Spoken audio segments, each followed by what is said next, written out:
does it necessarily have to be? I don't think it necessarily has to be an oncologist.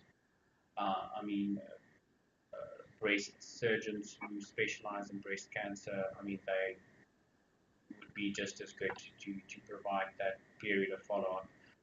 I think it also depends on the complexity of the patient.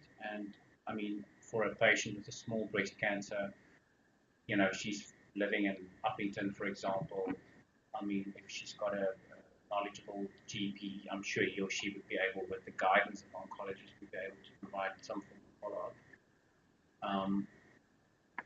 So I suppose it depends on the complexity or the initial stage of your cancer, but I would say, I mean, a benchmark, I would say at least 5 years would be the figure that comes to mind. I don't know.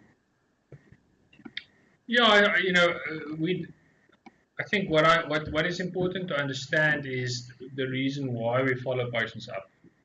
So people tend to think we follow them up because we want to, in some way, prevent the cancer from spreading or prevent the cancer from coming back, or you know, whatever. So we follow patients up for two reasons. One is to ensure that they don't develop another breast cancer, because if you've had breast cancer, you have an increased risk of then developing another breast cancer, either in the same breast or the other breast. And for that purpose, in theory, you need to have a once a year follow-up with a mammogram, and that is, you know, remember that would theoretically be able to prevent that second cancer from being really bad before we find it. The second reason we follow patients up is to see whether that cancer had spread before and is now flaring up, let's say in a lung or a liver or in the bone. And the problem is, following up the patient and doing lots of scans don't prevent that. You only pick it up once it's there. And that little spot has been there since the cancer was in your body the first time around, before they operated it. And it was just too small that we couldn't see it. So doing lots of scans and things do not prevent cancer from popping up in your lung or your liver or whatever. But you know, certainly we want to know about that, and we want to offer patients treatment. So it's, you know, it's not an untreatable situation, even if that happens. So I think that's the main thing. So what is the most important thing is that you see someone that is knowledgeable in cancer and that knows what to listen for. In the beginning, when your cancer is high risk, or when the risk is highest, you should see the person more frequently. So our more risky cancers, triple negatives and HER2s, we'll see every 3 months. If you have a low, you know, slow growing cancer, you can probably do that every 4 months, and some cancers maybe even every 6 months. And then as time goes along, your risk becomes less, and you can sort of start making those sequences a bit longer. But I agree with Andre that probably for the first 5 years, we want you to see someone that at least knows what to look for. And after that, you should continue having a mammogram once a year and see someone to examine your breast. So again, someone that would know what to feel for. So yeah. Okay, so I'm using it in my example. I skipped 1 year's mammogram, okay? And then the following October I had stage 4 HER2 positive. If I went the year before, would it have been picked up, or is HER2 positive so aggressive that it wouldn't have made any finding? I want to say it. I mean, I know nothing about your case, but I want to say I think it would have made a difference. It most likely, I mean, I think there's a big chance it would have been picked up that it was non-metastatic. I mean, did I see a patient a few weeks ago, young lady, she was de novo metastatic. It really wasn't a small, it wasn't a big cancer, it was like a 3 by 2 centimeter. She had metastases to the liver. You know, so I think, yes, there's an element of it's biologically different. It has a tendency to spread earlier and it's more aggressive. But I would say, I want to say, I think it would have probably made a difference if that lesion in your breast was picked up just 12 months earlier. So the scientific evidence says it doesn't make a difference. So if we look at trials where they looked at patients that let's say, had mammograms every year versus someone that had a mammogram every second year versus maybe even every third year, versus someone who just had a breast exam. So especially someone between 40 and 50, if you have a very dense breast, then number one is the sensitivity of a mammogram is nothing is 100%. So that's the first thing.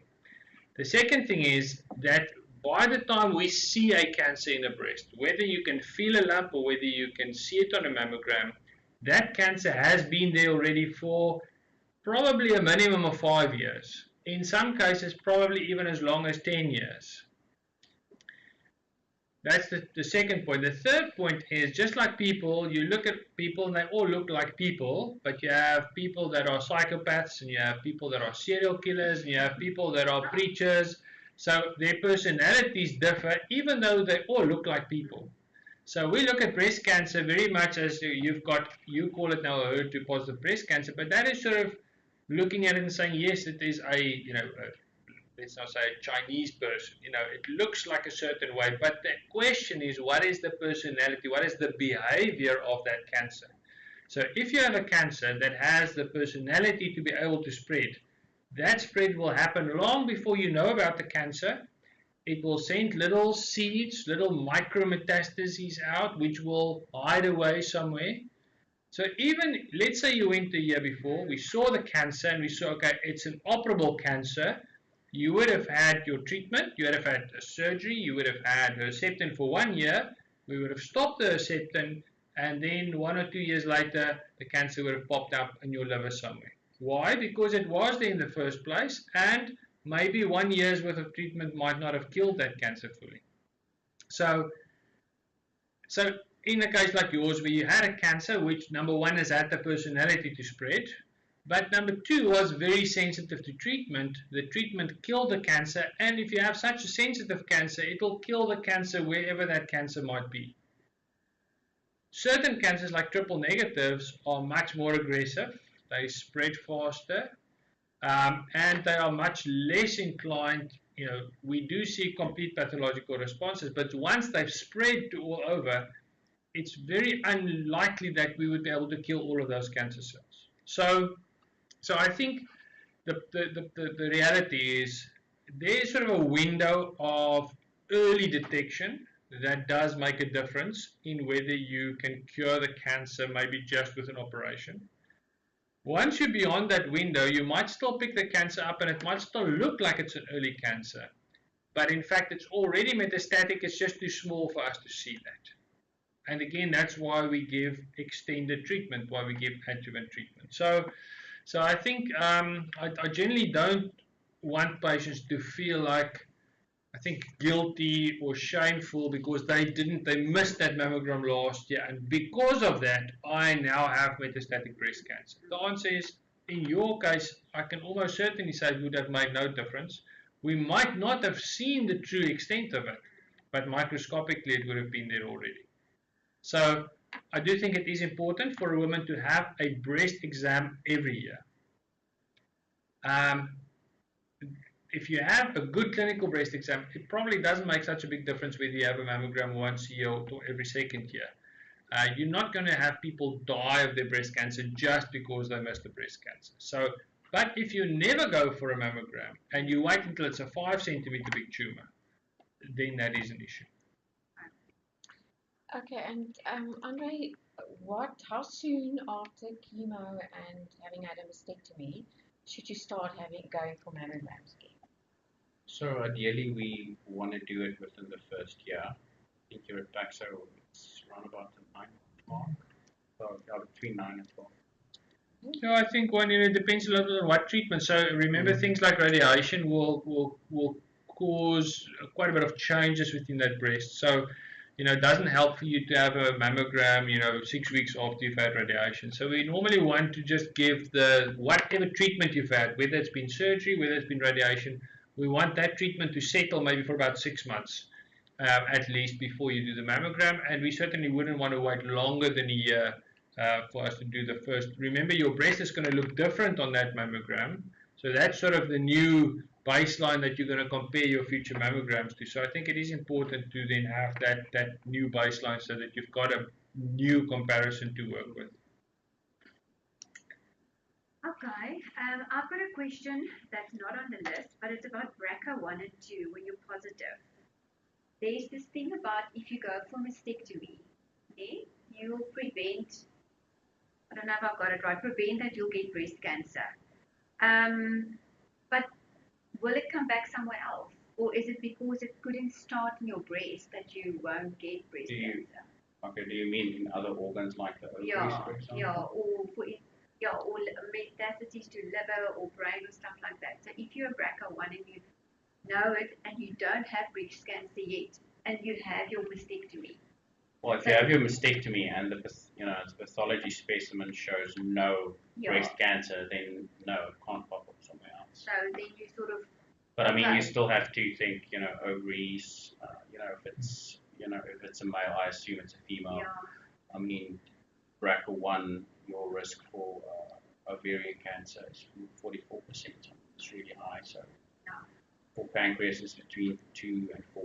So yeah, so it's definitely it's more so for the other organs that you have to surveil.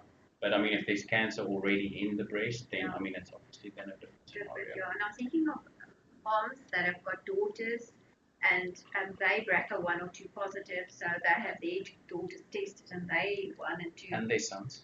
And their sons. Then should one, what do you do with a guy? So for males, so for BRCA1, the BRCA2 actually has a higher rate of prostate cancer. BRCA1, I believe it's 20% for men for prostate cancer. For BRCA2, it's between 30 and 40%. Male breast cancer is more associated with BRCA1, but it's not something we see that often. I would say for a male in the BRCA situation, it's more we're concerned more about prostate than the breast. But do you want to do like a mastectomy dog? For a male? Yeah. So I think the first major message I want to get across is if someone in your family has had breast cancer under the age of 50, you should definitely consider seeing a genetic counselor to do a risk assessment. I think that's the first big message. And anybody that has got, if you think that someone in your family has been tested for BRCA1 or any of the genes, they should definitely see a genetic counselor to then look at their options in terms of testing and in terms of risk reduction. Number 2 is we talk about risk reduction surgery, not prophylactic surgery. Why? Because we reduce the risk of getting breast cancer. We don't take the risk away completely.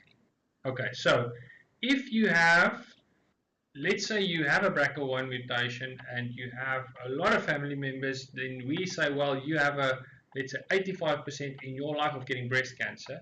If we do prophylactic or risk reduction breast surgery, we can reduce that risk down to maybe about 3% or 4%. So it's not nothing, but it is lower than your neighbor's risk that's about sort of 8 to 10%. So that's the first thing. The second thing, so after you've had your surgery, the patients still have to have yearly follow-ups. They still have to have a mammogram every few years and ultrasounds and stuff like that. Okay. About 2/3 of the patients that we see, that we pick up with BRCA1 and 2 already has a cancer by the time we pick it up, because they never went for testing before, which means that now you've missed that opportunity to do something before the cancer happens. So if you have a family history, you see a genetic counselor, you have a risk assessment, and you are then advised whether you should have a genetic test or not. If your genetic test is positive, you will then have the option of risk reduction surgery. Your children will have the option of being tested, and we won't test them if they're 10 years old, but once they get to sort of 19, 20, 21, then they will have the option of being tested.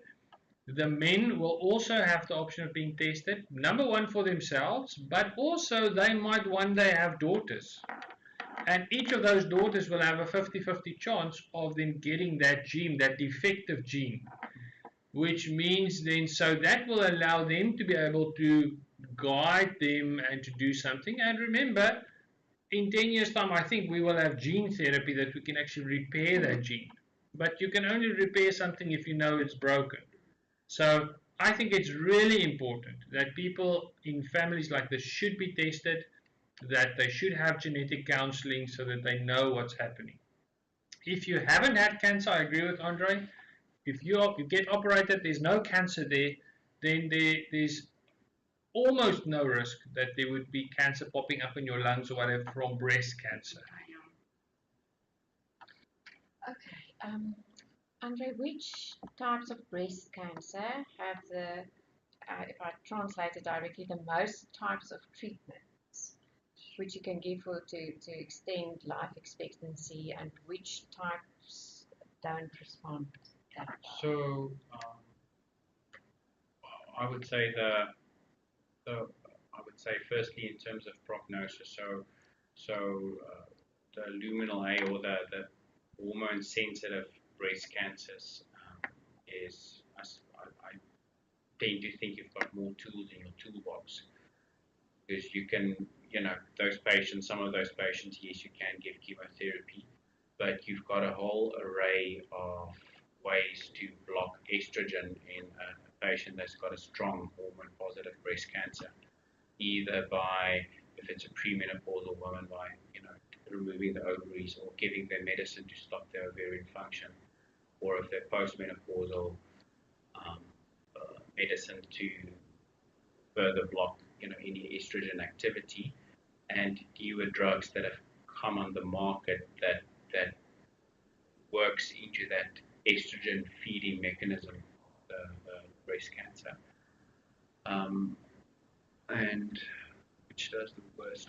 So I think triple negative, we know, is tend to be more aggressive from the get-go. In terms of therapeutic options for the triple negative breast cancers, that's cancers we want to or have to cure with chemotherapy. So you don't have that hormonal aspect in your toolbox to tackle the disease with. So I think, when you think about that, I think it's important to remember or think, am I dealing with a positive or a hormone negative cancer? I suppose you can talk about this question very long. I've simplified it quite a bit. Thank you. Is there breast cancers that tend to metastasize to the brain quicker? Certain types of breast cancers? Yeah, we're always worried about the HER2 enriched breast cancer.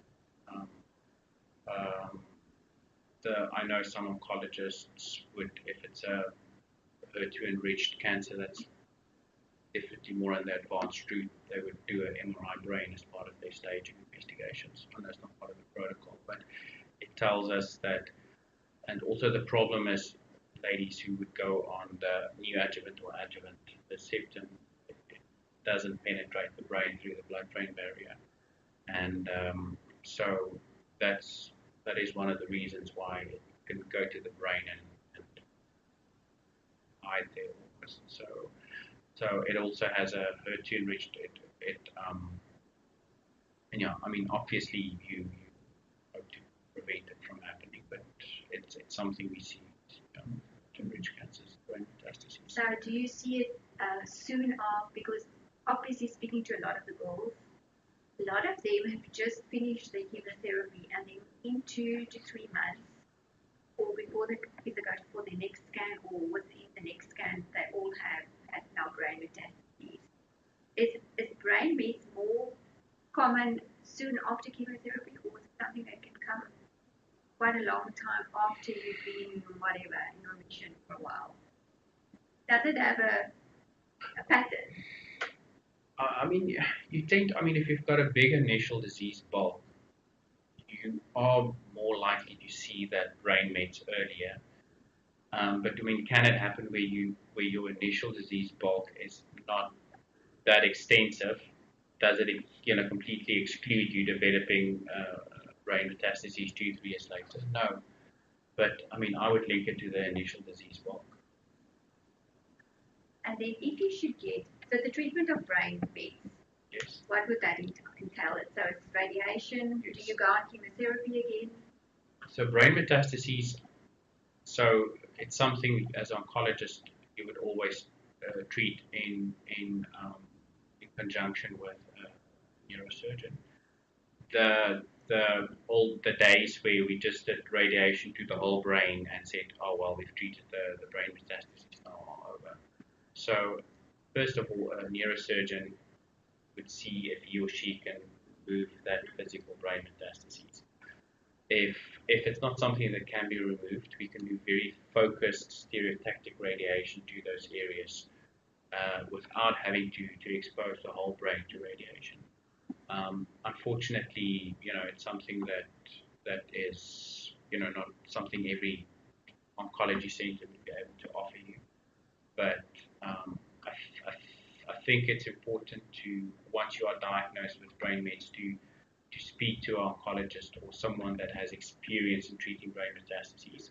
So the days where you would just do whole brain radiotherapy, 30 grain, 10, and those days are over. So we know that there definitely is a viable benefit into approaching those brain metastases in a aggressive fashion.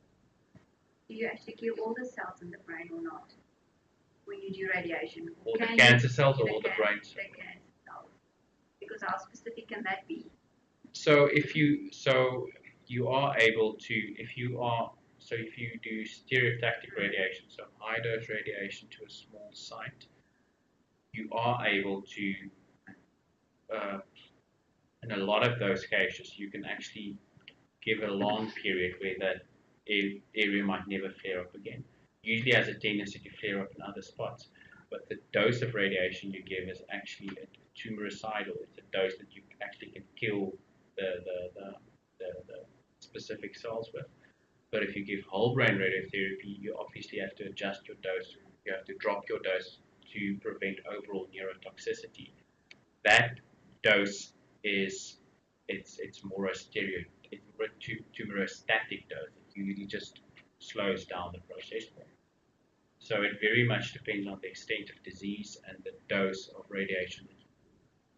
Okay, so brain mets is there is not cells now in the body that's also circulating because it's there, isn't it also circulating? It's most likely.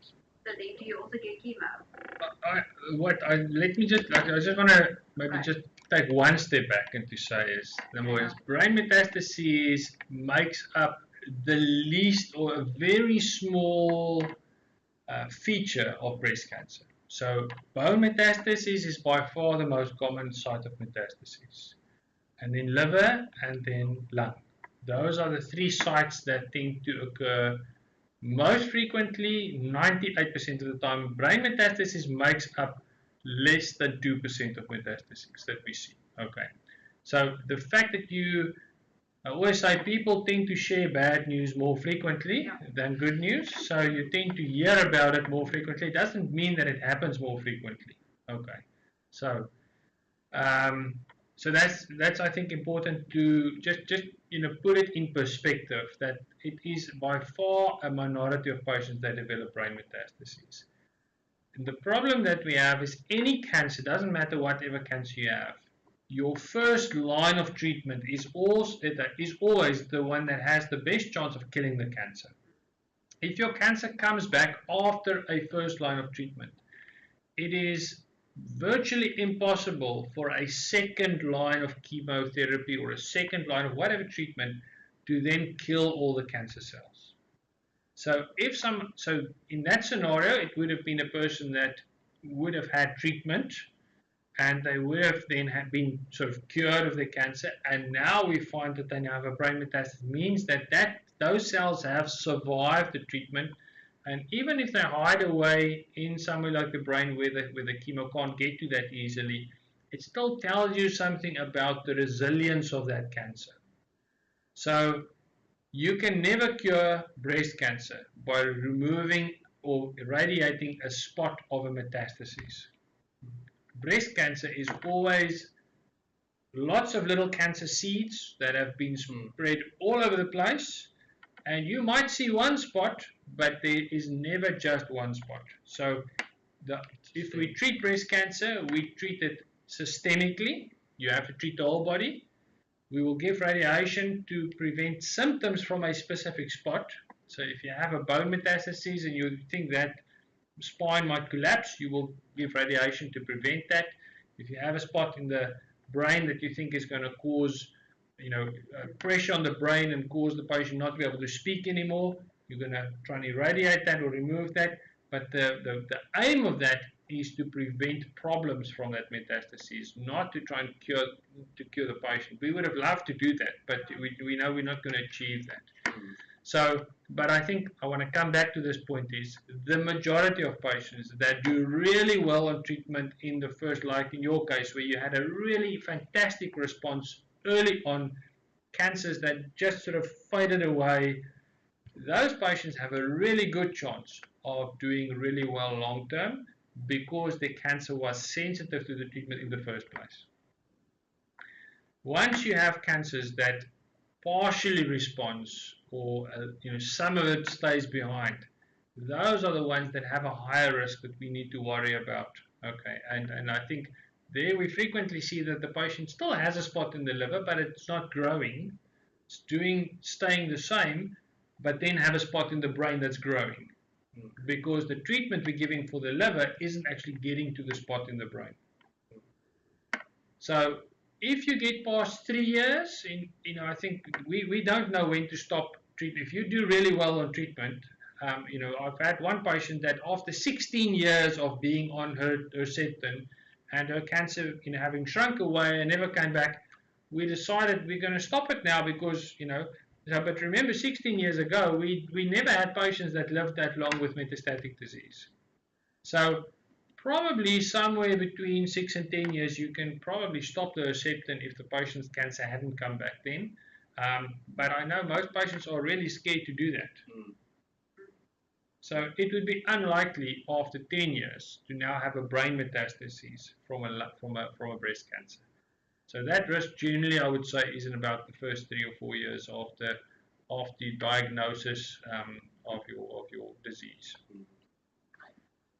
Okay, next question. Why is it painful to sometimes touch your breast or have a mammogram or a sonar after receiving radiation?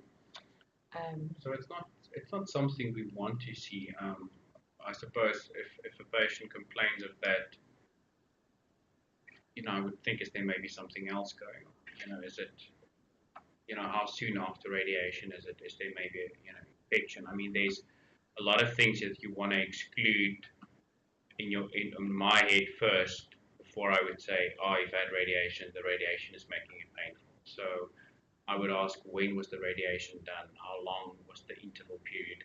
If it was many years ago, then I would say, well, did you go for lymph therapy? Not that that fibrotic changes we see in the breast are supposed to be that painful per se, but I would be hesitant. I would always say, well, make sure you see a breast surgeon or someone that can exclude all the other stuff for a painful breast before you attribute it to off-out radiation and that X amount of time ago it must be the radiation. Make sure you're not missing something else. But I do want to add that every single patient that has radiation will have discomfort and I want to say a bruised feeling in the breast, usually sort of the side area here, not generally sort of the center of the breast, but generally the edge, the outside edge of the breast and the chest wall. So that, if someone gives you a hug and it's like, oof, it's just that little bit sensitive, that is almost every patient, not almost every patient has that who's had radiation. We would be worried if it escalates, if it seems to be getting worse, or if you have pain that wasn't there before and now all of a sudden developed. Those are the type of things that we would say, we just need to have a look at that. But I think in general, when we see patients, we want to hear about it, and then we'll make an assessment to decide, is it just part of what we expect, or do we think it's out of the ordinary and we need to maybe do some x-rays of that area? Then, if breast cancer is not hormone driven or have any genetic links, what could be the reason for being up? So the number one risk factor is age. So the older you get, the more your risk to get breast cancer. I mean, we know, they said besides So not hormone. So I mean, we know hormonal is the big factor in developing breast cancer. I mean, they in postmenopausal women having an increased BMI, there's evidence that you have increased risk for that. Not so much premenopausal. I mean, we know there's a link with smoking. We know there's a link with alcohol. Not strong data, but we do believe that exercise and a healthy diet does play a role, maybe very minimally reducing your risk. But yeah, I would say probably the hormonal link is the strongest. And there's a lot of ways you can look at it. Your hormonal, thinking about prolonged HRT usage, and thinking when you're at your first cycle as a lady, when did you stop having your period, how many years did you breastfeed? I mean, that all at the end of the day plays into your hormonal exposure. So I would say that's hormonal would still be the biggest. So for somebody like me who doesn't have hormones, it's just not what it is. You mean if you had hormone negative breast cancer? Yeah. So Yeah, then there's other. Yeah, then obviously the hormonal is not into play. Then there's other stuff that comes into play.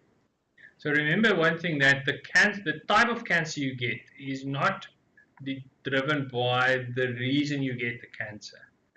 Okay, so you can have a BRCA1 mutation, a BRCA1 mutation, and we know, probably about 20% of those patients will have triple negative breast cancers, but you still have 80% that will have an estrogen positive breast cancer. Someone who's used, let's say you used the pill for your skin from when you were 16 until you were 35, then had your first child, you were drinking 1 glass of wine every night. It's all hormones, yeah. but you can have a triple negative breast cancer. So in my mind, and if you look on sort of my YouTube channel, there's one video on what are the risk factors for breast cancer. It's unfortunately only Afrikaans, but the reality is, so there's stuff that you don't have control over, like how old were you when you started menstruating? You can't change that.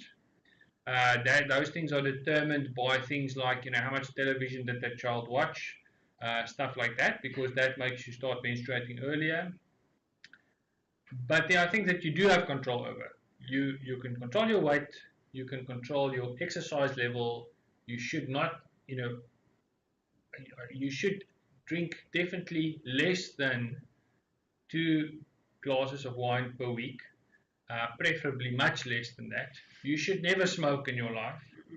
You should, I think people are always thinking about hormones, but I think, remember, what are the things? If you use the contraceptive pill for a long period of time before your first pregnancy, that increases your risk. If you use the Mirena device, there's data that says 1 Mirena will increase your risk by about 20%, 2 will increase it by about like 43%. So I think why we're seeing lots of sort of 40-year-old patients with lobular cancers, definitely I think has to do with having their first baby late and having been on hormones for a long time, and then once they had that baby, they went on to something like a Mirena. And I think that for me the most important thing to understand is your breast does not mature. It's not an adult breast until you've had your first baby in your arms. If you had a miscarriage at 30 weeks, your breast remains immature.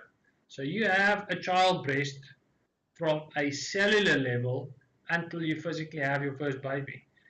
Everything you do to that breast, it's like giving a child radiation, or giving a child, letting a child smoke, or that is going to increase that child's risk of getting cancer. If you do that to your breast before you've had a baby, you will sort of double your risk of getting breast cancer versus doing the same thing once you've had your first baby. And the problem is nowadays, when women are not having 12 children like they did like in the early 1900s, and they're not having their first child when they're 19 or 20, it means lots of women are using stuff that causes breast cancer, but they're using it on a breast that is still immature. And that is why we're seeing a lot of breast cancers in sort of the 35 to 45, 50 age group.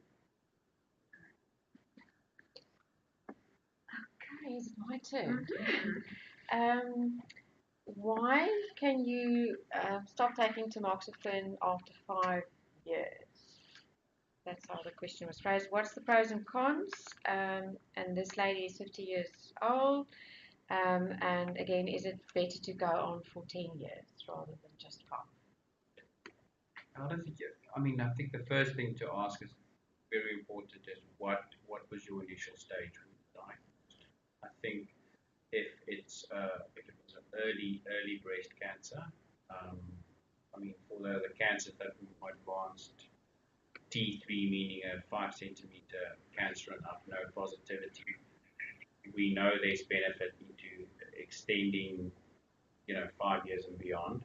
But I would say the first thing would be, I would say the take-home message would be, if you had a very early breast cancer, then the talk with your oncologist would probably be, is it safe to just take the 5 years? If it was a more advanced breast cancer, then we know there's definitely evidence for extending it beyond 5 years.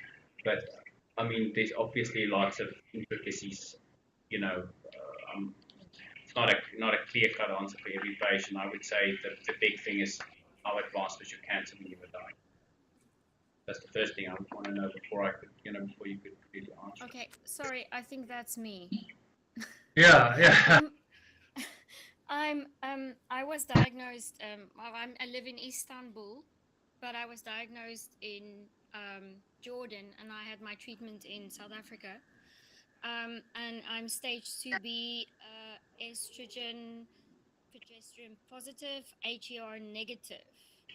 And in my protocol in South Africa would have been once a year checkups, but here in Turkey, they test everything like every 6 months. Well, MRI 6 months, and then 6 months later they do the mammo.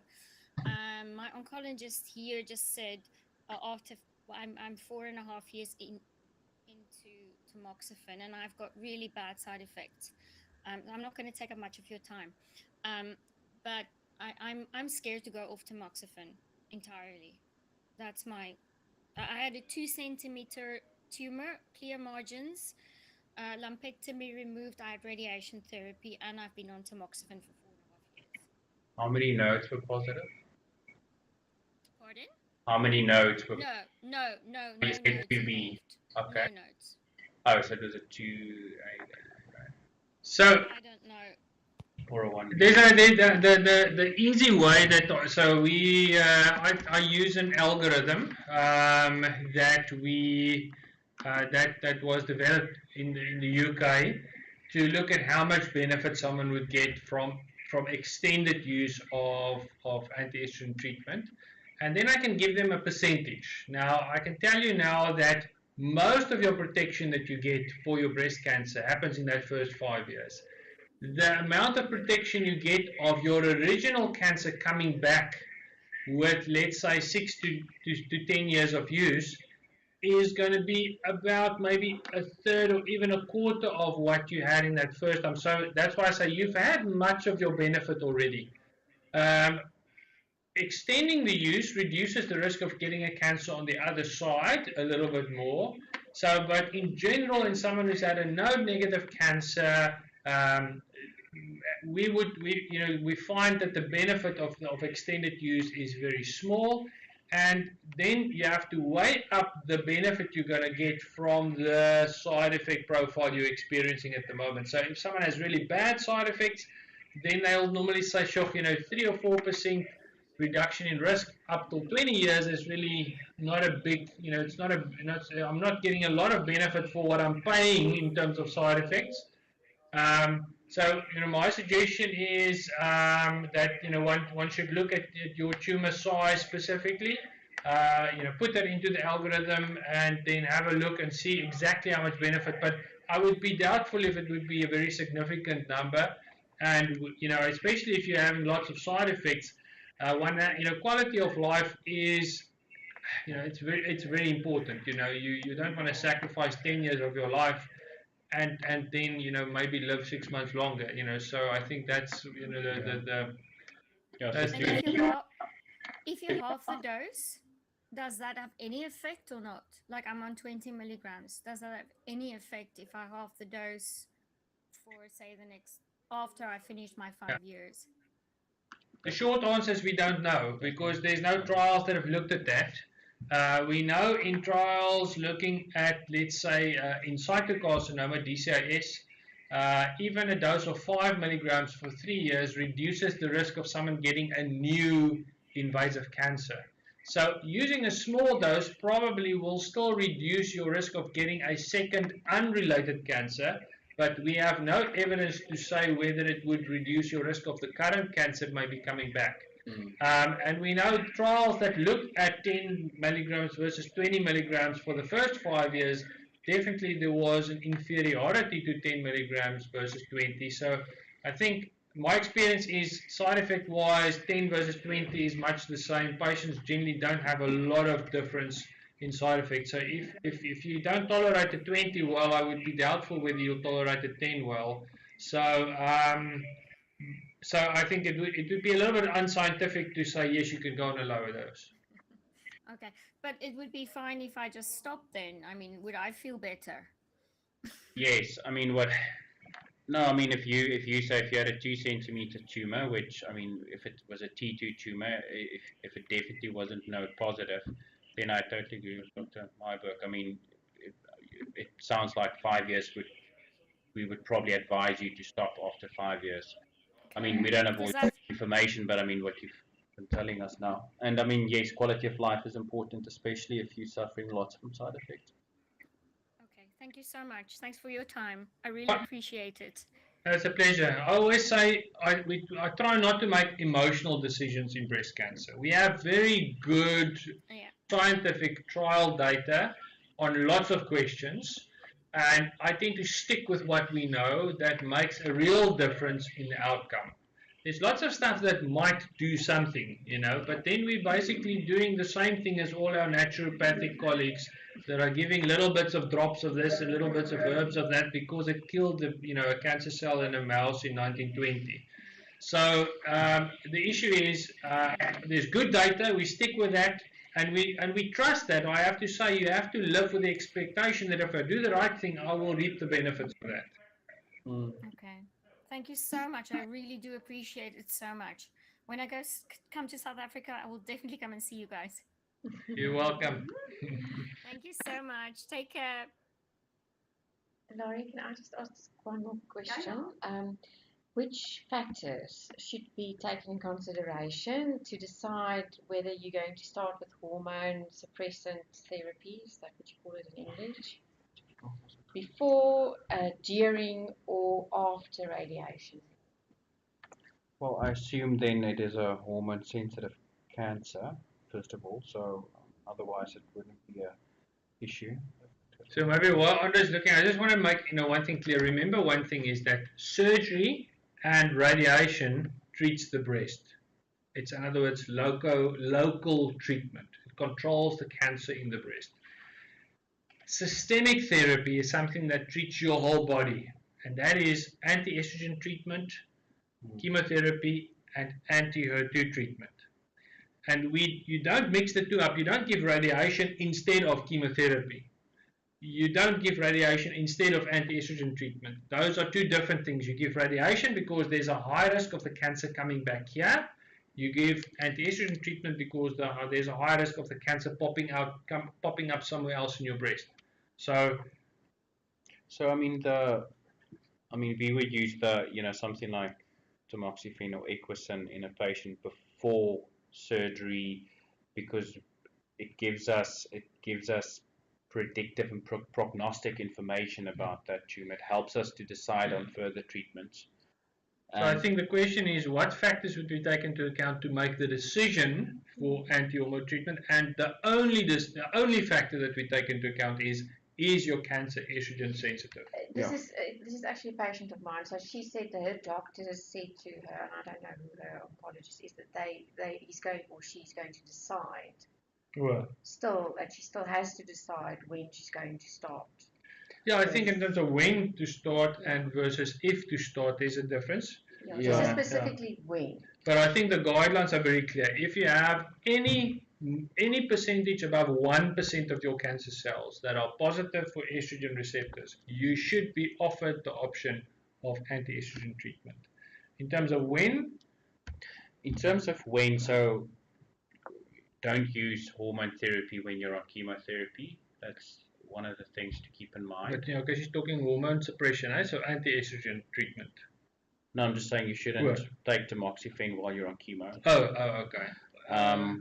Or Equison. Well, we usually don't recommend. So there's data that says if you have estrogen suppression, so if you have chemotherapy up front and you use anti-estrogen treatment, not tamoxifen. So tamoxifen is a little bit of a different issue, but if you, let's say you take the ovaries out, for example, or you start Equison at the same time, in fact you have a higher risk or higher chance of having a complete pathological response.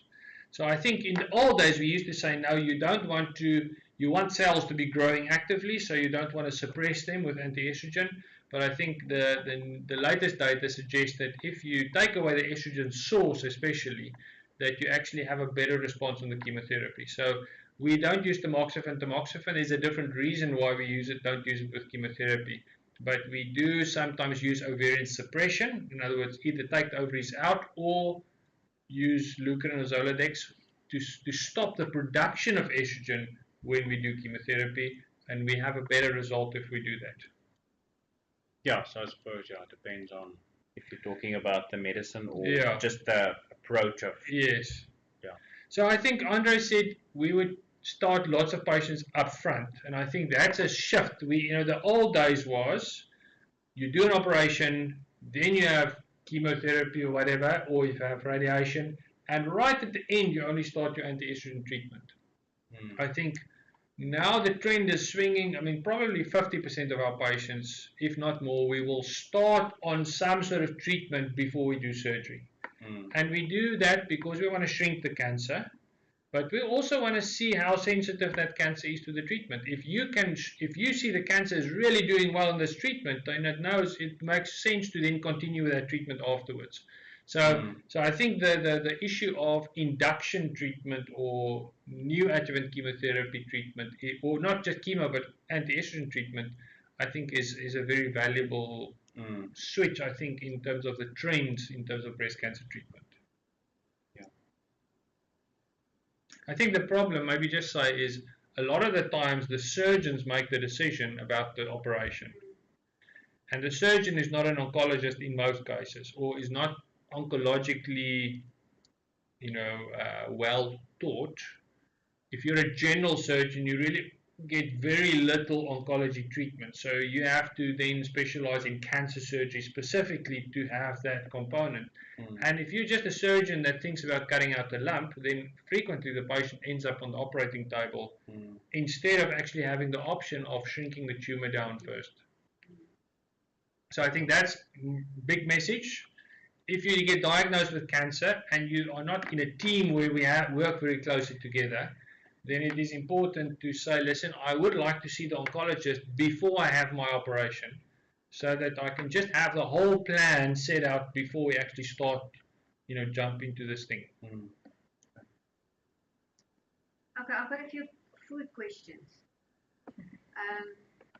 Does soya, does that influence you? Because people say soya's got estrogen properties, so I want to find out if.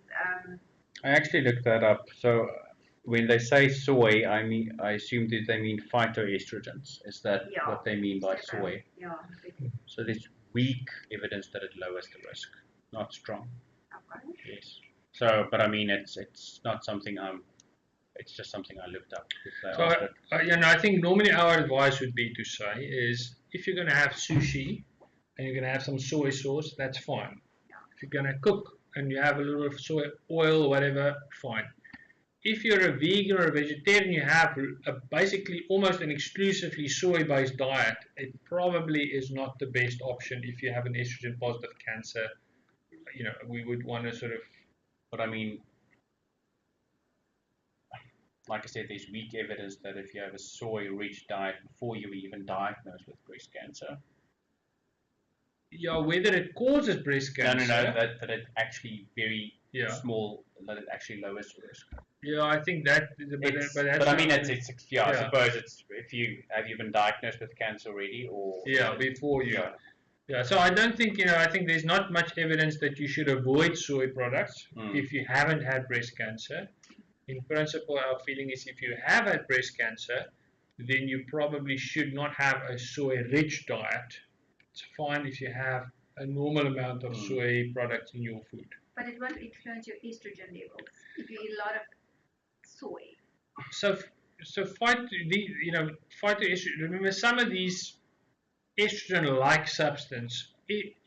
So there's a lot of ifs. If you ingest them, and your liver has a shortage of CYP2D6, for example, it could mean that some of those breakdown products will remain in your system a little bit longer in an estrogen-like type of substance. So, but as I say now, it's a lot of ifs. So we don't have good evidence that they followed up women for 50 years and saw, yeah, the ones that had soy had more or less breast cancers than the ones that didn't. So I don't think one should, in principle, the stuff that we really know causes breast cancer is alcohol, smoking, estrogens that you ingest or that you use, through a Mirena or whatever. Plant type of products, we don't really see there's not huge evidence that it actually causes or increases your risk for developing cancer. So there's a lot of people that go about the fact that you need to have an alkaline. Your body needs to be alkaline because then you're going to fight cancer. It's not. I don't know if any. Dr. I don't know if Vos anything. support you. Yeah. So the story it came from in 1920. There was a pathologist that looked at the pH of cancer. So that was his interest, and he had big cancers. And he measured the pH on the outside and measured the pH on the inside, and he saw that the pH on the inside of the cancer was lower. So his conclusion was, obviously, the cancer likes the low pH and therefore grows more favorably there. The reality was that as cancers grow, they grow quicker than what they can supply new blood to themselves. So the inside of a cancer always is low in oxygen, and if you have a low oxygen state, your body produces substances like lactic acid. All of us have had stiff muscles after we've had long exercise, and that makes it acidic. But the good Lord made you that you cannot change your cell's pH with even a 0.1 of a point. So all your alkaline powders and everything, the only thing it does is it makes your pee more alkaline, but it doesn't change the alkalinity of your body by one little bit. Apple cider vinegar. Yeah, never. And then there's also this whole thing about the ketogenic diet that it can suppress cancer. There are people that are, if you've got a ketogenic diet and you eat ketosis, that this will slow it down. I don't have any evidence. Again, answer is categorically no. Okay, and the reason, again, it's this issue of people looking at the cancer cell in a very sort of like in a petri dish in a lab state and saying, well, cancer cells are very glucose dependent almost, and if you take the glucose away, then they don't do well. But the reality is, in a complex being like you were designed so delicately that there should be a balance in your body, that whatever you do to yourself, you cannot change that. So there were lots of trials, in the 80s, late 80s, there were a lot of interest in taking patients, making the glucose really low, and then giving them chemotherapy then to try and see if we can make the chemo more effective. So we killed more patients, we didn't cure any more of them, and it was deemed a marvelous failure, fortunately. So now people are trying to do the same thing, just very slowly, but not eating any sort of carbohydrates and only proteins and fats, and making themselves ketotic, thinking that we can somehow starve the cancer. But cancer cells are survivors. Yeah. They are the most efficient version of yourself that you can think of. There are cancer cells that we put in petri dishes 90 years ago, and those cells are growing as happily and efficiently in that petri dish still today, making new baby cancer cells very happily. there are very few 90-year-old women that can still have babies as efficiently as a cancer cell can. So you cannot kill a cancer cell by doing something to your normal cells, giving more vitamins, trying to change your pH, whatever you want to do. Yeah, you will kill yourself before you kill the cancer cells. Well, on that point, what can you do to help you stay in remission for longer? You can stick very diligently to your treatment. Yeah. So patients that are non-compliant, so there was quite a large trial from the States published 2 years ago where they looked at patients that had good compliance. In other words, when they were given tamoxifen once a day, they took it every day diligently, and they didn't skip out and skip a week and things like that. And then they looked at those patients, and they looked at the patients that did anything else. In other words, they decided to leave it for a month, or they decided to go to the naturopath and have with vitamin injections, or patients that whatever drank their baby's hairs or whatever. So, but in practice did anything else. And in breast cancer, now breast cancer patients don't die quickly. They take, the cancer takes years to sort of be really bad in most patients.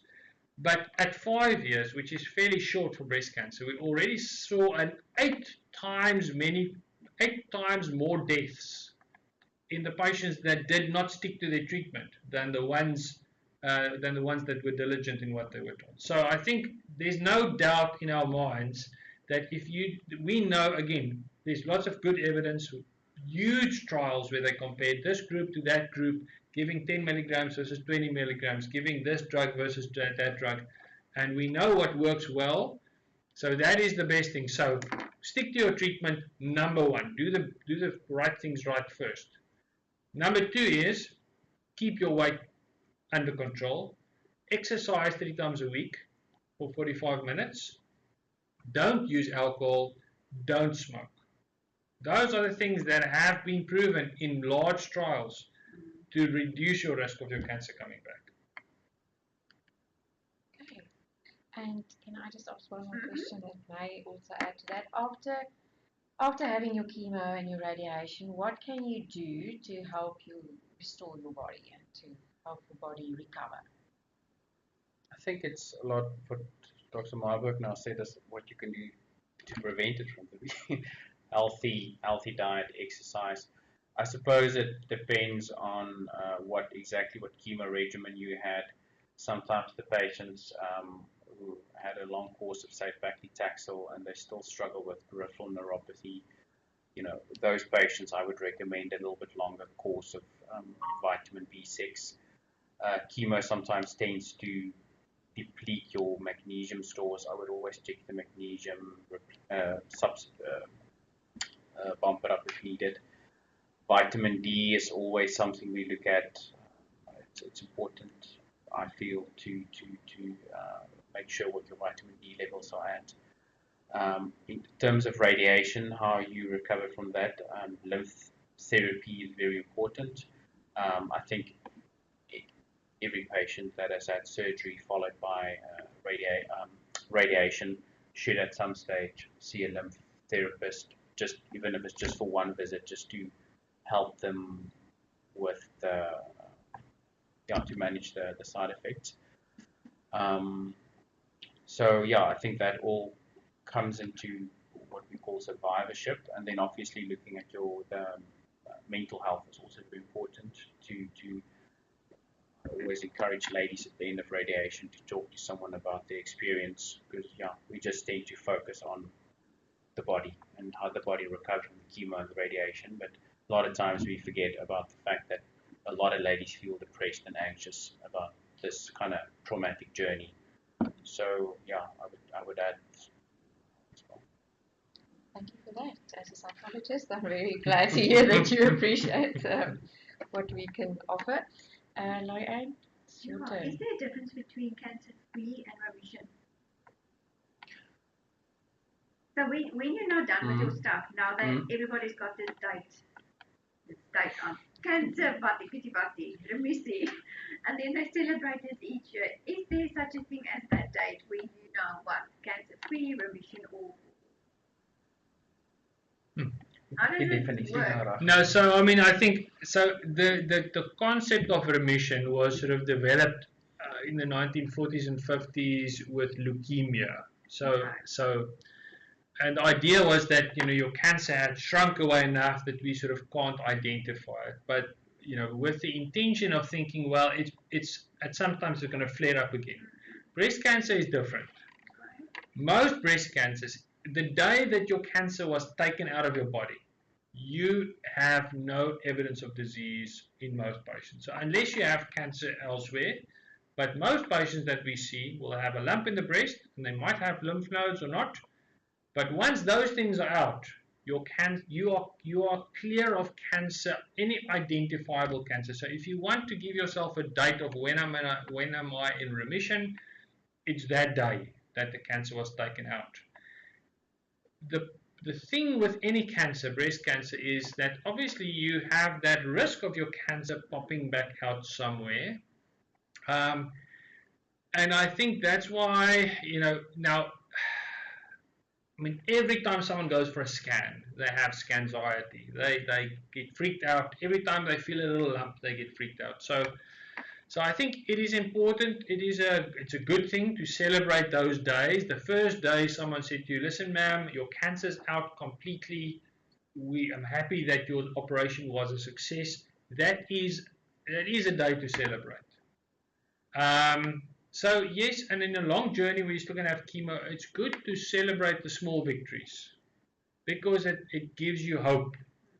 So my philosophy then is, once that cancer's out, if you've had good treatment and there's no evidence of disease, then you say, thank you, Lord, I am cancer free. I have a chance of being long-term, free of cancer. And I think embrace that and live that until something happens that tells you differently. I strongly believe that people that expect the worst will not be disappointed. That's where the psychology comes in. So there's lots of evidence that say that patients that live optimistically, that live with the intention that they are cancer free, they do live better and they do live longer. I don't. Does that answer the question? Definitely. There's one lady, and she went to all the trouble to write this. So I think we definitely have to answer this question. She gave us a quick summary of her journey.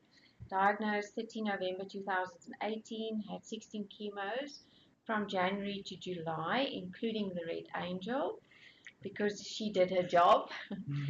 Surgery was in August 2019, lumpectomy with reconstruction of other breast. During surgery, I received intraoperative radiation and also had 25 radiation sessions afterwards. Currently on Tamoxifen, scans in August 2020, all clear. But in affected breast, a mammogram showed that hard lumps seem to be scar tissue. The breast is tight, and especially when I lie down, it pulls and is really uncomfortable. So my question is this tightness normal? Will it be better over time? I don't know if I should say where the treatment was received. Yeah, so I mean, obviously first is the surgeon or the oncologist, they should be 100% sure that those hard lumps they see are indeed scar tissue. But I mean, I'm sure if it's someone that would be able to make that call accurately. Next question would be that hopefully she went for lymph therapy, especially if she had. I mean, intraoperative radiation is not something it's not something I'm very familiar with or we use at all at the center. We just use radiation after the my experience with that, there are a couple of different systems, but I think my experience with intraoperative radiotherapy is that you give a relatively high dose of radiation as a single big dose of radiation to the tumor cavity. And that sort of covers about a centimeter or so of the tumor bed and the area around where the cancer was. But it causes quite a lot of scarring. So the patients that I've had that I've done it on, and I have abandoned doing that for that reason. I found that my cosmetic results were really poor, that they had lots of scarring in that area. They didn't have a lot of pain, but if you have lots of scarring, and especially if it's sitting in an area where it's pulling on your chest wall, it is going to cause lots of discomfort. And then if you then add the additional radiation to the breast around that, it tends to aggravate that. So I think what you're experiencing is, again, in my experience, not unusual for that type of treatment that you've had. And there's again, my experience is that there's not much you can do, I mean, except for revision surgery. So I think what we do to improve that, and that I think really makes a big difference, is between week 4 and week 6 after the chemo, after the last radiation, we go and we harvest healthy fat cells from elsewhere in your body, and we inject those fat cells into the radiation area so that we bring healthy cells back into that region. And that softens up the scar tissue. There's value in doing that later on. Your surgery and your radiation was already sort of a year ago. So I do think lipofilling or fat grafting into that area does help to improve that. But there are some patients that actually have opted to just have, you know, a removing of all of that scar tissue with a prosthesis or whatever. So you know, it's something that my experience is it actually does cause quite a bit of local scarring in the area. Like you said, that's the reason why we don't do it. Yeah. So you know, at one stage there was a lot of interest in that internationally, to say, well, you know, if you have someone coming from Uppington, you can then give them a single dose of radiation and that's all, and they can go back home and they don't have to spend, at that stage we were doing like 5.5 weeks of treatment. But it didn't sort of pan out. So in one trial they treated about 20% of patients just with one dose, and they treated the rest with a dose plus another 25 gray, you know, to the rest. So yeah. Do you think it would help her to hook up with a good lymph therapy? No, I definitely think, you know, an occupational therapist or you know, a qualified lymph therapist would be able to help to try and break down some of that scar tissue. But if it's been there for a year, sort of the evidence is, you know, that if you don't if you don't jump in early, then your gains that you have is less. So definitely it's always worthwhile getting rehab therapy, and I think we are now at the point where all of our patients, we want them to see the rehab team even prior to surgery. But I think that's really important to get started. But I do think, you know, I'm fairly sure your team, if they do this type of treatment, they should have a whole team with plastic surgeons and things like that that might be able to offer you some options in terms of fat grafting and stuff like that. So yeah. Thank you. So I've got a question that's not here. I want to ask, a lady's estrogen positive breast cancer patient. She's on Tamoxifen, but she's young and she wants to have children. So now, if she stops the Tamoxifen before her 5 years, what's the chances now? And she has a child. Will that precipitate because during pregnancy, don't your estrogen levels go up and down? It does. Could it precipitate your breast cancer coming back? If you, jinx the system, no doubt. So how many years after the cancer diagnosis? Or how far out is she now? She's only been on it for a year, Tamoxifen. I would think it's really risky. So there's good data on pregnancy after breast cancer, and if you fall pregnant within the first year of completing your treatment, so let's say you had radiation, chemotherapy, everything, you know, and you finish now, if you fall pregnant in that first year, your prognosis is significantly worse. In other words, your chance of dying of your cancer is much higher. If you fall pregnant in the 2nd to 5th years, your survival seems to be better than the group of patients that do not fall pregnant. Now, I think it's important to understand with these trials is that we call it selection bias. In other words, someone who's doing badly with a cancer is unlikely to fall pregnant and have a baby. someone who's doing really well with the treatment and feeling very positive is more likely to think about having a baby. So you are sort of selecting a group of patients that inherently have better cancers and have a higher chance of survival. But I think from our point of view, if one of my patients wants to fall pregnant, I would generally say we want to manage that pregnancy. In other words, I want to make sure that the timing is good. In general, I'll say we do after you finish your treatment, we'll do a full year follow-up. We'll do all your staging investigations. We'll make sure, we'll do a scan, CT scan of your chest and abdomen. We'll do a bone scan. We'll do all your blood markers. And if those things are all clear, we'll then see a fertility specialist to say, we want you, once you stop the tamoxifen, we actually want you to fall pregnant as soon as possible. We don't want you to then sort of sit another year without treatment and then fall pregnant. So it's a bit of an integrated approach.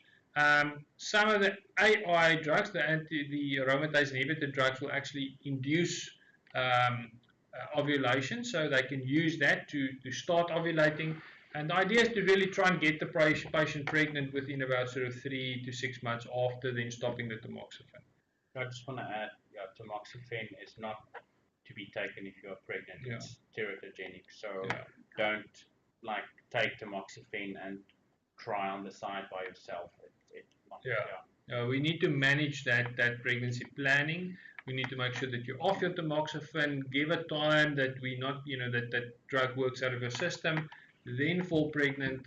We want to make sure that you have all your x-rays shortly before you're pregnant. And once you finish pregnancy, we might say, okay, it's fine to breastfeed for a short period, but we sort of want to then get you back onto the system, get you back, scan you again, make sure everything's still fine. But I think in principle, to think about it, let's say you have a microscopic little spot in your lung that's estrogen positive.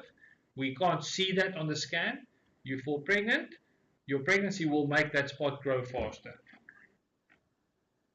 So it's a calculated risk that you take if you want to fall pregnant and you don't want to take your tamoxifen. But the first year is too soon. Definitely, yeah. So I would normally say year 3 is a fairly good time. You've had 2 years of being cancer-free. That sort of weeds out the cancers that really want to be aggressive. So I think that's usually where we aim for. On the chat, we have one question that says, do I still need to have a mammogram if I have CT scans of my chest and abdomen? Yes. Short answer, yes. CT scan is not good at looking at a breast, and it's not designed for that. So mammogram is still the gold standard. So anything else? Everybody happy? The toenail question. Yeah. After chemo, what can you do if your toenails look? For the most patients, the toenails, I always tell patients it's a good sign if you can actually see, because it's almost like damage that has been done to a tree, and just a jaring is so uitgespreid, like the toenails are the last things to I wouldn't say recover to normal. If you say had chemo 2-3 years ago and you're still struggling with your toenails, the first thing I thought of, not necessarily oncology, but if you've got this thick, discolored toenail, I'm thinking, well, you probably have a fungus in your nail. You should probably see a dermatologist. I would be hesitant to say, it's the chemo, because nail fungus can be treated, and it's discolored, thick nail. I would say that's the first thing to exclude. I wouldn't immediately attribute it to the chemo. So, and it can be treated, and it does get worse, and it spreads to other toenails. Yeah, I think basically it can take about a year for a toenail to grow out fully. So in other words, the damage that was done by the chemotherapy, you might sort of still see that stunting of the nail growth for about a year afterwards. But if it's after that, if it's 2 or 3 years down the line, it's not the chemo anymore, then it's something else. There's not much you can do to that sort of this. I'm not aware of anything that you can do to help with that sort of nail fungus. The chemo, the growth. It's a little bit like your hair falling out. The hair just grows quicker. So you can do things like ice hats. You can put your feet in ice and stuff like that while you're having chemotherapy. But the reality is, once it happens, there's not much you can do to sort of So most patients, when their hair grows back, I find that they have a different color than what they thought they had. Their hair seems to either be curly or something weird that they didn't have before. I had one patient with the most beautiful curly hair, and her hair came out completely straight. It took about a year for the hair to start becoming curly again. So that's just a quicker reflection, but you have the same thing happening to your fingernails and your toenails. So hopefully you're not going to have curly toenails. I've got another question. Can you have two types of breast cancer in one patient diagnosed? I know of a lady who started off with a triple negative on her biopsy, did the mastectomy, it was estrogen positive, and now she's got brain metastases. Do they actually test that in your brain? Because apparently that's negative again. If you take cancer out anywhere, brain, wherever, liver, you will always check to see whether it's And I mean, we do see patients. I've seen patients who had two, like a lobular cancer and a ductal cancer, in the same breast, sort of 1 centimeter apart from one another. I've had patients where they've had a lobular cancer on the one side and a ductal cancer on the other side, and those are completely different ones. And then obviously, see patients that have a triple negative on the one side and estrogen positive the other. So it's quite possible. So on the ductal and the lobular, so now I want to know the difference between ductal and lobular and luminal A and luminal B is possible. Can you have a ductal and a lobular and it as estrogen positive? It depends where it starts growing. Jy moet my video gaan kyk oor wat se tipe kanker het ek. Ek weet maar. So no, it's a good question. So first of all, doctor, I think you have to think of the anatomy of the breast first. I'm going to make it easy in the sense that we classify breast cancers as a morphological classification. In other words, what does the cancer cell look like under the microscope? And that is, it has a growth pattern that looks like ductal cells, ductal carcinoma, or it has a growth pattern that looks like it's growing like little lobules in the breast, lobular cancer. And so we get mucinous cancers, and we get colloid cancers and papillary cancers. So, but that is just, if you look under the microscope, that is the pattern of the growth of the cells. Okay. Then you have a biological system of classifying the cell or the cancer cell, and that is looking at, is it estrogen? Does it express extra estrogen receptors or extra progesterone receptors or HER2 receptors? So that tells me about what biological types. Therefore, you can have an estrogen negative cancer, an estrogen positive cancer, a HER2 negative, HER2 positive cancer. Okay. And that's all you can say. So you can basically just have, you theoretically have 4 classifications: estrogen positive, HER2 negative, estrogen positive, HER2 positive, estrogen negative, HER2 negative, that's your triple negative, and estrogen negative, HER2 positive, that's your classical HER2 enriched tumor. Okay, and that is biological. And then you have a molecular way of classifying breast cancers, which means I don't even know what it looks like under the microscope. It can be ugly as hell, but I look at the DNA that defines what that cancer is going to do. So that is like the personality test, what's it? Borchardt, what's it called? Myers-Briggs. Yeah, the Myers-Briggs personality test, and that is going to tell me whether it's a luminal A, which means it's highly estrogen sensitive and will not respond to chemotherapy. Luminal B, which means it is estrogen sensitive, but it would respond to chemotherapy. Basal-like, which means it will not respond to anti-estrogen, doesn't matter how much you lick it or kick it. And HER2 enriched, which means it will respond to anti-HER2 treatment. And that is based on the genes inside. So you can have a lobular cancer morphologically. That is estrogen, progesterone positive, HER2 negative. But it can theoretically be a HER2 enriched on molecular subtyping. And then it should have chemo and it should have Herceptin. So the molecular subtyping is the most accurate. But the problem is it's the most expensive to do. So I have to send the stuff off to Amsterdam. I have to have a 35,000 rand mammoprint and blueprint test to be able to tell you what your molecular type is. So we use we call it surrogate markers to try to, like I said, it's To estimate. it's a way of like looking at someone and you try to ascertain their personality, opposed to like doing a personality test. Yeah, but just like looking at people and trying to decide out, what their Sometimes wrong. personality is, you are wrong in 50% of the time. So the problem is taking the estrogen and the progesterone and the Ki-67 and trying to then say, well, you have a luminal A cancer. You are wrong in 50% of the time. So that's the problem. And on that point, okay, what's the 67? What is that? Spermatotic. So we want to know how many of the cells, if you look at a cancer and you think about it as like a group of cells, you want to know how many of those cells are actively busy growing. So And I mean it's a surrogate marker we use to put in the bigger picture to decide is this something that we want to do chemotherapy or not. So the higher The higher it's so high bad, low good. and Very chemotherapy, broadly. for chemo to work, you need to have, chemo only works on cells that are busy actively dividing, actively making new baby cells.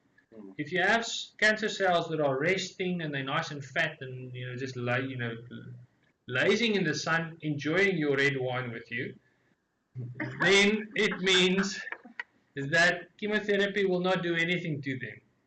You need the ones that are busy actively, making little baby cells. So a high Ki-67 means a lot of those cells are expressing a signal that they are busy dividing, and in theory, it should respond better to chemotherapy.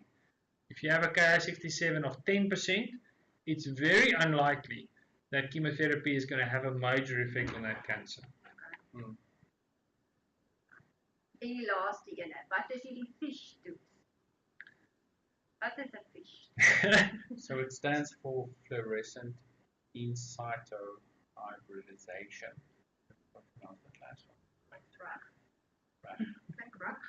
Yeah. So, okay, I'm not a molecular. I'm sure Etienne will probably give them more in detail. So we use fish. I think where a patient will hear fish most of the time is our patients where that's HER2 1+, 2+, or 3+, and sometimes, a lot of times, if it's HER2 2+, we are not really sure what to make of it. Then we use the fish to further give us more answers about the HER2 status of the patient. If the fish comes back, it enables us to make a more informed decision about the HER2 status of the patient. Dit is het waar om te sê hoe presies hulle fish doen. Yeah, so I think I think that's quite right. So fish is not only used for breast cancer. So fish is to see if you have how many copies of a specific gene you have in a cell. So if I want to know if someone has, like a Down syndrome or whatever, I can use a fish test to see if they have more than one copy of a specific gene. So that's, I think, the bottom line. So if they test your cancer, they take the cancer cells, they stain it for HER2, and that is just a color stain. So they can say, well, we think these cells are very dark in color, therefore they are 3+ positive, or they might be iffy, they're 1+. But it's sort of a visual grading, and it's a little bit of, you have to look at it and you have to compare it to another picture, and you have to try and decide, and it's a little bit like in the old days in the apartheid system when they wanted to decide if someone's now black or brown or whatever, It's someone sitting there with a pencil or whatever. It's not very good. Okay. So they said, okay, now wait a minute. We need to check whether you have how many of those copies of that gene you have. And if your cells have more than double as many HER2 copies than a normal cell, then we think you are going to be HER2 positive. In other words, if we give you anti-HER2 treatment, you will have some sort of response. So then they do it, and they look under the microscope, and you can actually see the little green dot or the of that gene in the cell, and they can say, oh, we've got, they count X amount of cells, and they count how many copies, and they can say, well, we have 50 cells and there are 100 copies. So now your ratio is 2. So it's not perfect, but it's better than a pencil test. Yeah. Okay, well, I think that's that. That's quite a bit for one evening. Yeah. So I just want to thank Dr. Vos and Dr. Myburg for sharing their knowledge and expertise with us. We have 16 people that they've either fallen asleep and are still online, or they're still watching. So yeah, dankie. Well, thanks for organising it and for your initiative. And yeah, bye, dankie. It's a pleasure. So this is our last meeting. Yes. We will probably get going in February again. Yes. And we will advertise the date. And we will decide what exciting stuff we're going to be doing next year. Yeah. I don't know yet. We'll brainstorm a little bit. And if you have any suggestions, please. Yeah, on the YouTube channel you can leave a comment, or you can on Facebook you can write a comment for us, or you can WhatsApp one of us. Lots of you are on some sort of a little groupie or a thingy. So yeah, please share your ideas of what we can do to make it interesting. Remember, this is a support group. We want to empower people, those with breast cancer, but also those at risk of breast cancer, so that they know what options they have, and that they can sort of be a little bit master of their own destiny to a certain extent. And I think that's important.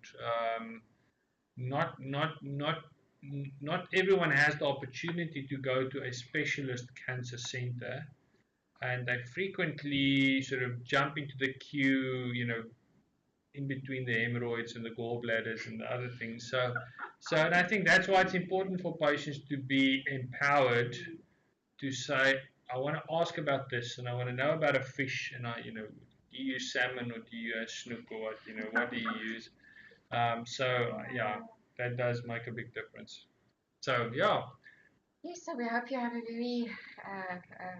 very blessed rest of the year and a festive season, and all the best. And yeah, we see you next year. Yeah, stay corona free. Thanks. Bye. Sjoe, dankie Andre.